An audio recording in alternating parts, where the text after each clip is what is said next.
Hello students, आज हम करेंगे सेकंड क्वेश्चन बीआरएस का। ठीक है, आज हमने लिया है सेकंड एग्जांपल। इसमें मैंने थोड़े से पॉइंट ज़्यादा लिए हैं, पिछले में कम थे ना, तो इसमें थोड़े से ज़्यादा लिए हैं। ठीक है, थोड़ा और अच्छे से समझ में आ जाएगा आपको। फर्स्ट हमारा पॉइंट है example number 2, balance as per cash book is given, prepare bank reconciliation statement as on 31 July 2020। First हमारा पॉइंट है debit balance as per cash book is ₹20,000। Second point है cheques for ₹5,000 were debit deposited into the bank in the month of July, but only cheques for ₹1,000 were credited by bank till 31 July 2020। Third point है cheques issued for ₹33,000 in July, out of which a cheque for ₹13,800 was presented for payment on 3 August. तो इस महीने में जो है ये हमारा present नहीं हुआ है पेमेंट के लिए, तो अब अगले महीने जो है ये प्रेजेंट हुआ है, तो इस महीने इसको हम नहीं लिखेंगे अपनी बुक्स में। मतलब ये हमारा हो जाएगा cheques issued but not presented for payment. Fourth point है बैंक चार्जेस ₹100 एंड क्रेडिटेड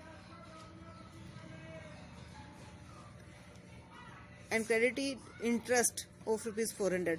क्या होता है, हमें इंटरेस्ट भी मिलता है ना बैंक से, तो वो हमारा 400 है। एक customer directly deposited ₹2,500 in firm's bank account. एक कस्टमर ने डायरेक्ट जमा करा दिए हैं, तो हम इसको ऐड करेंगे। Bank paid the insurance premium for ₹1,200 as per standing instruction of on 25/7/2020।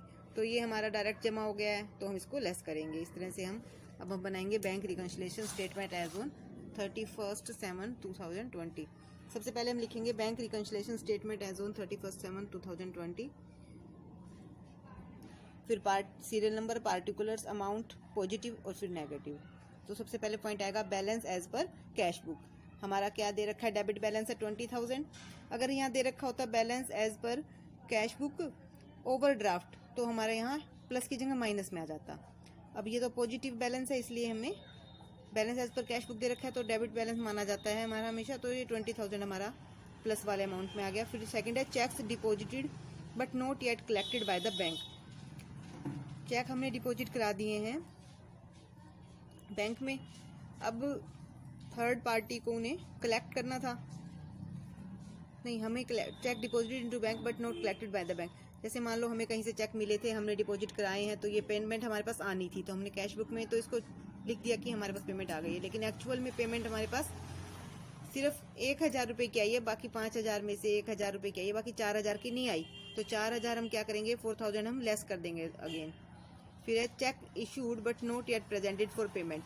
हमने थर्ड पार्टी के लिए चेक इशू कर दिए थे, लेकिन थर्ड पार्टी ने अभी तक पेमेंट नहीं ली, तो हमने तो कैश बुक में से लेस कर रखा है, तो इसको हम ऐड कर देंगे। एक ही चेक है 13,800 का, जो कि अभी प्रेजेंट नहीं हुआ है पेमेंट के लिए, तो इसको हम ऐड कर देंगे फिर से अगेन। ये हुआ है अगले महीने में कैश। फोर्थ पॉइंट है बैंक चार्जेस। बैंक चार्जेस से हमारी कैश बुक में पैसे कम हो जाते हैं, तो हम माइनस कर देंगे, माइनस वाले ब्लॉक में रखेंगे 150 रुपीज़ को। और इंटरेस्ट से बढ़ जाते हैं, इंटरेस्ट हमें रिसीव हुआ है तो बढ़ जाएंगे, तो 400 आ जाएगा ये प्लस वाले कॉलम में। फिर directly deposited by the customer, कुछ पेमेंट है जो डायरेक्टली कस्टमर ने हमें दे दी है, तो हमारे पास बढ़ गया हमारा अमाउंट, तो पॉजिटिव में आ जाएगा। और इंश्योरेंस प्रीमियम हमने पेड कर दी डायरेक्टली, तो ये माइनस में आ जाएगा। इस तरह से हम माइनस वाले कॉलम का टोटल करेंगे 5,350, प्लस वाले कॉलम का टोटल करेंगे 36,700। फिर हम लिखेंगे बैलेंस एज पर पासबुक, तो हम इसमें से पॉजिटिव में से माइनस वाले लेस कर देंगे 31,350, यानी कि हमारे जो बैलेंस है पासबुक का वो ये है। ये हमारा क्वेश्चन अब कंप्लीट हो गया। अब हम इसके अलावा एक और क्वेश्चन भी करेंगे आज।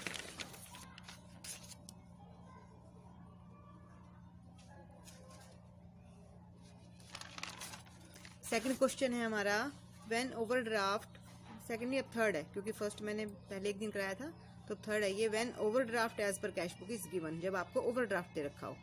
ओवरड्राफ्ट हमारा क्या होता है, माइनस में बैलेंस होता है, प्लस में नहीं होता। फर्स्ट पॉइंट है overdraft as per cash book in ₹41,000 on 30th June 2020। तो हम यहाँ लिखेंगे इसको। तो सबसे पहला पॉइंट हमने पढ़ा था ना, overdraft as per cash book ₹41,000, तो यहाँ आ जाएगा first point, overdraft as per cash book 41,000 overdraft है, इसलिए ये हमारा माइनस वाले आइटम्स में आ जाएगा। फिर सेकंड क्या है, check issued, check deposited but not yet collected. Check issued, check deposited but not yet collected ₹13,000। जैसे हम पहले करते आए हैं, check deposited but not yet collected, मतलब चेक तो हमने डिपॉजिट करा दिए लेकिन अभी हमारे अमाउंट जो है हमारे अकाउंट में नहीं आया है, तो हम ये फिर से लेस कर देंगे। तो cheque deposit but not yet collected हमारा माइनस वाले आइटम में चला जाएगा, ठीक है। फिर थर्ड है हमारा cheque issued but not yet presented, हमारा cheque issued but not yet presented for payment ₹2,500। Cheque हमने इशू करवा दिया है लेकिन अभी हमने थर्ड पार्टी को चेक तो दे दिया, लेकिन वो अभी तक उसने पेमेंट बैंक से ली नहीं है, तो हमारे बैंक का बैलेंस तो कम नहीं हुआ ना, तो अपना बैलेंस भी फिर से हम अगेन बढ़ा देंगे। तो 2,500 हम कहाँ लिखेंगे, cheque issued but not yet get presented for payment 2,500 हम पॉजिटिव वाली आइटम में रखेंगे, ठीक है, पॉजिटिव वाले में रखेंगे। अब फोर्थ पॉइंट हमारा क्या है, bank charges of ₹100 and interest on overdraft. जो ओवरड्राफ्ट पर इंटरेस्ट होता है ना, वो भी हमें पे करना पड़ता है, वो रिसीव नहीं होता हमें। तो ये ₹100 तो हमारा बैंक चार्जेस है, और ये जो ₹300 है वो हमारा क्या है, bank charges on overdraft. Interest तो है लेकिन ये ओवरड्राफ्ट पर है, तो हमारा ये चार्जेस होगा, चार्ज बाय द बैंक। तो ये दोनों हमारी पेमेंट हुई है, तो हमारा अमाउंट क्या हो जाएगा, कम हो जाएगा। बैंक चार्जेस भी हमारा माइनस वाले कॉलम में आएगा, और इंटरेस्ट ऑन ओवरड्राफ्ट भी हमारा माइनस वाले कॉलम में आएगा, ठीक है।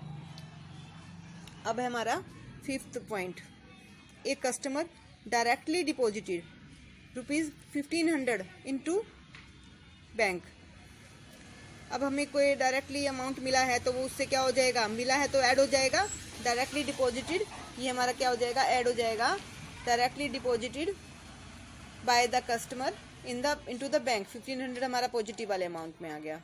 फिर है इंश्योरेंस प्रीमियम, 6 पॉइंट क्या है, insurance premium of ₹2,500 is paid by the bank as per standing instruction. हम पहले से ही अमाउंट जितना हमें जमा कराना होता है बैंक में पहले लिखवा देते हैं, तो बैंक जो है डे टू डे के हिसाब से, डेट के हिसाब से वो जमा कराता रहता है, ठीक है। बैंक ने डायरेक्ट जमा करा दिया तो हम इसकी भी एंट्री अपने कैश बुक में कर देंगे, तो जमा हुआ है कहीं और गया है ना पैसा, तो माइनस हो जाएगा। Insurance premium paid by the bank directed, तो हमारा क्या हो जाएगा, ये माइनस वाले अमाउंट में आ जाएगा। तो अब हमारा माइनस वाले अमाउंट में हमारा आ गया, टोटल हमारा कितना हो गया 56,900, और पॉजिटिव आइटम में हो गया 4,000। 56,900 में से 4,000 को लेस कर देंगे, बैलेंस एज पर पासबुक आ जाएगा। ओवरड्राफ्ट है ये भी 52,900। So this question is completed now.